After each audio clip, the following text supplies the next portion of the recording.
Hi friends, இன்றைக்கி நம்ம மழைக்கு இதமாக வாழைப்பூ வடை செய்கிறது எப்படி அப்படின்னு சொல்லிட்டு நம்ம பார்க்கலாம்.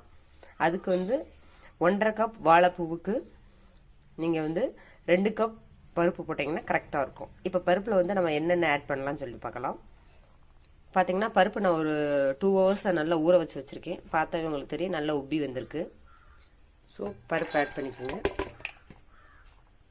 ஸோ இதோட நம்ம மற்ற இன்க்ரீடியன்ட் சேர்த்துக்கிறோம். 2 வரமிளகாய் சேர்த்துக்கிறோம். ஒரு 5 பல்லு பூண்டு சேர்த்துக்கிறோம். இதோட பார்த்திங்கன்னா ஒரு சிலர் வாழைப்பூ வாயுன்னு சொல்லுவாங்க. நம்ம இஞ்சி கொஞ்சம் சேர்த்துக்கிறோம் ஃப்ரெண்ட்ஸ்.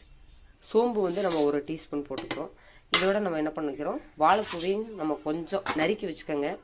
மீதி அப்படியே ஆட் பண்ணிக்கோங்க.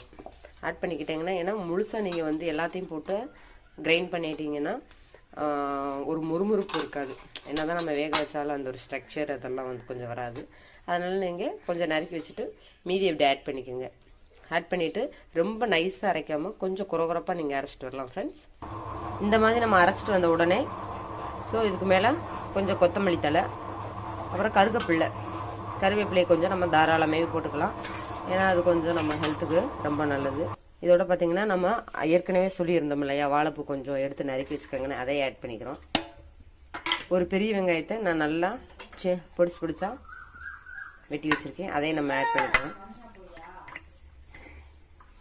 இதுக்கு தேவையான அளவுக்கு உப்பு 1 டீஸ்பூன் சேர்த்துக்கோங்க.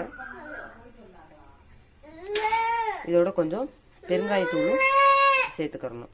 சேர்த்துட்டு நல்லா நம்ம பிசைஞ்சு கொடுக்கணும் ஃப்ரெண்ட்ஸ். ஸோ பிசைஞ்சு கொடுத்துட்டு நம்ம உருண்டையை ரொம்ப பெருசாக பிடிச்சிடக்கூடாது.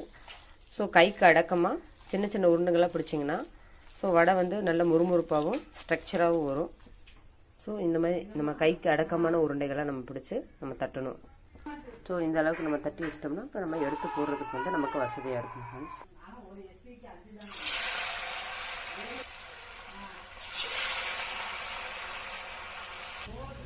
ஸோ நம்ம டபுள் சைடும் திருப்பிட்டு நல்லா ஒரு பொன்னிறமாக வந்ததுக்கப்புறம் நம்ம எடுக்கணும்.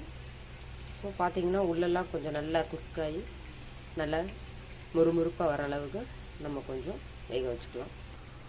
பார்த்திங்களா ஃப்ரெண்ட்ஸ், இந்த அளவுக்கு நல்லா வெந்ததுக்கப்புறம் பார்த்திங்கன்னா விற்கும் போது உங்களுக்கு தெரியும் நல்லா கிறிஸ்பியாக இருக்குது.